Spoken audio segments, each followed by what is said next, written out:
Hello everyone, পম্পিপতি blog চ্যানেলে সবাইকে welcome guys.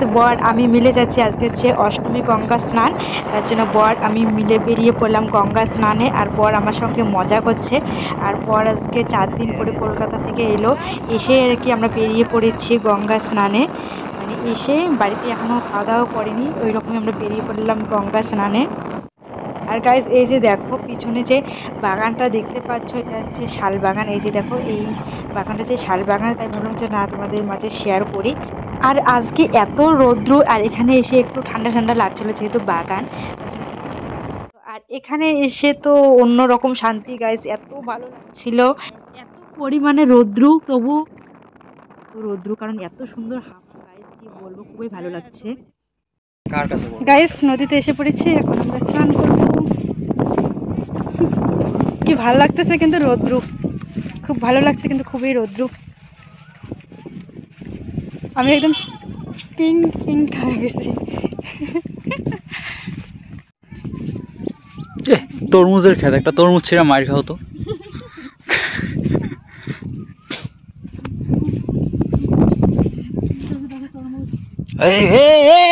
ছিল না শালা, কেলাবে ধরে বেচবেই না, এখন বেচবেই না। আমাকে ইসে করি টোকা মারি। গাইস এখানকার জল নিয়ে তরমুজের গাছে আর কি দেয়, এখান থেকে জল নিয়ে। আর তরমুজগুলো দেখে মনে হচ্ছে যে তুলে নেই, কারণ এত ভালো লাগছে। আর তরমুজ খেতে আমার বেশি একটা ভালো লাগে না, আমি খাই না, আমার ভালো লাগে না, কিন্তু তুলতে আর কি ভালো লাগে, তার জন্য একটু মনে করি যে তুলি।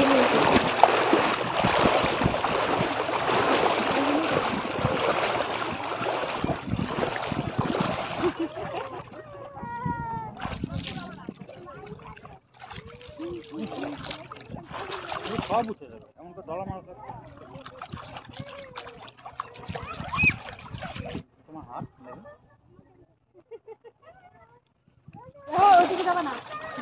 জলের বোতলে নিয়ে আসো, পূজা বলে দাও। গাইস কলকাতা থেকে আমার বর আমার জন্য কত সুন্দর ড্রেস এনেছে।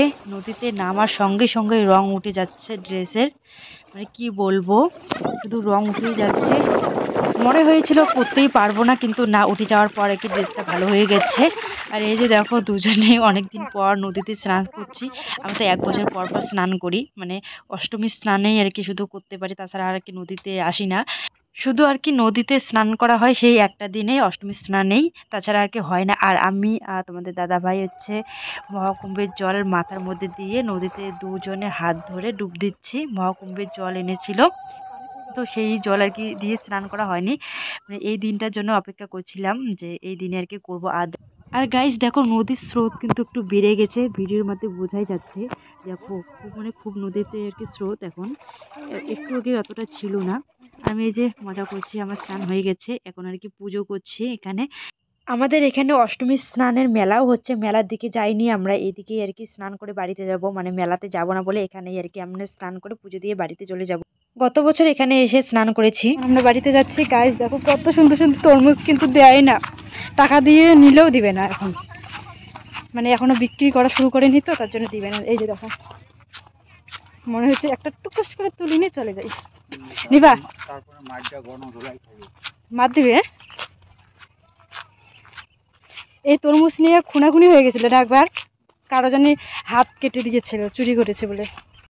আমি স্নান করেছি কিন্তু লিপস্টিক তুলিনি, কি আর করা যাবে। গাইস এই যে দেখো কত বড় বড়, এখন আর কি বিক্রি করা শুরু করেনি বলে আর কি দিবেন আর কি। কাকের মতো লাগছে, সুন্দর লাগে। আমার মতো 4 রাত না ঘুমায় তারপর সামনে মেলায় আসো, দেখো কত সুন্দর লাগে। আমার তো মানুষের মতো দেখা যায়, তুমি 4 রাত খালি না ঘুমায় খালি আসো, দেখো তোমাকে কেমন লাগে। অনেক জার্নি করেছিল তো তাই আর কি।